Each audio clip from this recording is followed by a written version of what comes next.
नमस्कार, मैं हूं अंकुर और आप देख रहे हैं सत्यहिंदी.com। आइए एक नजर डाल लेते हैं अब तक की सुर्खियों पर।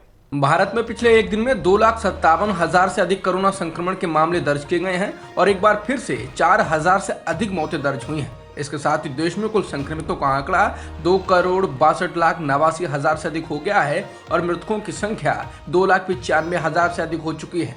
फिलहाल सक्रिय मामले 29,23,000 से ज्यादा हैं।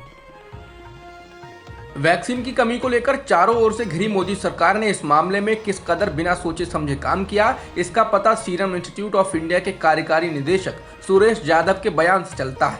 यादव ने शुक्रवार को आरोप लगाया कि केंद्र सरकार ने अलग अलग आयु वर्ग के लोगों का टीकाकरण शुरू कर दिया, लेकिन इस बात की जांच तक नहीं की कि वैक्सीन का स्टॉक कितना है और इस बारे में विश्व स्वास्थ्य संगठन यानी WHO की क्या गाइडलाइंस हैं। यादव ने कहा कि शुरुआत में 30 करोड़ लोगों को वैक्सीन लगाने की बात कही गई थी और इसके लिए 60 करोड़ टीकों की जरूरत थी, लेकिन जब तक हम इस लक्ष्य तक पहुंचते, केंद्र सरकार ने 45 साल से ऊपर के लोगों के साथ ही 18 साल से ऊपर के लोगों के लिए भी टीकाकरण को शुरू कर दिया।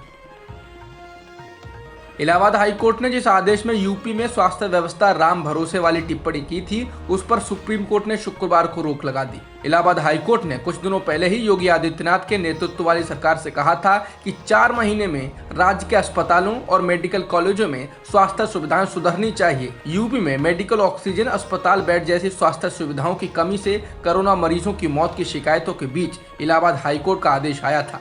लाइव लॉ की रिपोर्ट के अनुसार जस्टिस विनीत सरन और BR गवई की सुप्रीम कोर्ट की बेंच ने कहा कि उच्च न्यायालयों को ऐसे आदेश पारित करने चाहिए जिन्हें करना संभव हो। बॉम्बे हाईकोर्ट ने महाराष्ट्र के राज्यपाल भगत सिंह कोश्यारी से पूछा है कि वे राज्य विधान परिषद के 12 सदस्यों के नामांकन पर फैसला कब करेंगे। राज्य सरकार के मंत्रिमंडल ने नवंबर 2020 में इन 12 सदस्यों के नामों की सूची सर्वसम्मति से पारित कर राज्यपाल को भेज दी थी, लेकिन उस पर राज्यपाल द्वारा अब तक कोई निर्णय नहीं किया गया है। सत्ताधारी गठबंधन के नेताओं और सरकार की तरफ से कई बार राज्यपाल से इन नियुक्तियों के बारे में पूछा भी गया, लेकिन आज तक कोई फैसला नहीं हो सका। 26 जनवरी को लाल किले पर हुई हिंसा को लेकर दिल्ली पुलिस ने 30 हजारी कोर्ट में 3000 पेज की चार्जशीट दायर कर दी है। इसमें अभिनेता दीप सिद्धू समेत 16 लोगों को आरोपी बनाया गया है। हालांकि किसी के भी खिलाफ देशद्रोह की धारा नहीं लगाई गई है। जूनियर पहलवान सागर की हत्या के मुख्य आरोपी 2 बार के ओलंपिक पदक विजेता सुशील कुमार लगातार फरार चल रहे हैं। दिल्ली पुलिस के सूत्रों के मुताबिक सुशील कुमार को आखिरी बार पंजाब के बठिंडा में ट्रेस किया गया। सूत्रों के मुताबिक इसके बाद कई टीमों को बनाया गया है, जिसके द्वारा वो हरियाणा और पंजाब में रेड कर रहे हैं।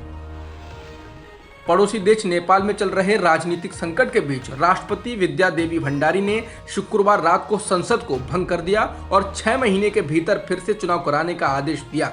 राष्ट्रपति ने फैसला कार्यवाहक प्रधानमंत्री KP शर्मा ओली की कैबिनेट की सिफारिश पर लिया। माना जा रहा है कि देश में नवंबर के महीने में चुनाव हो सकते हैं। ओली को हाल ही में कार्यवाहक प्रधानमंत्री नियुक्त किया गया था, क्योंकि विपक्षी दलों के नेता गठबंधन बनाकर सरकार बनाने में फेल रहे थे।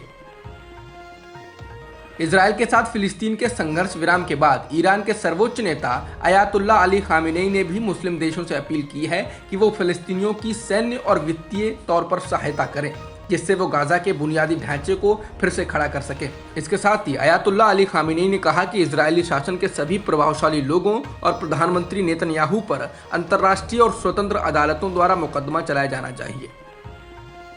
अमेरिकी राष्ट्रपति जो बाइडेन ने इजरायल को लेकर कहा कि मध्य पूर्व के देशों को इजरायल के अस्तित्व को मानना होगा कि वो एक स्वतंत्र यहूदी देश है, तभी जाकर क्षेत्र में शांति हो सकती है। इसके साथ ही बाइडेन ने यह भी कहा कि 2 राष्ट्र की नीति से ही कोई समाधान निकल सकता है। बाइडेन ने कहा कि इजरायली और फलस्तीनियों को सुरक्षित और स्वतंत्रता से रहने का बराबर का अधिकार है। बता दें, ये कहा जा रहा है कि अमेरिका के हस्तक्षेप के बाद ही इजरायल ने संघर्ष विराम पर मंजूरी दी। अब तक की खबरों में इतना ही। बाकी खबरों के लिए बने रहिए सत्यहिंदी.com के साथ। सत्य हिंदी का ऐप डाउनलोड करें गूगल प्ले स्टोर पर।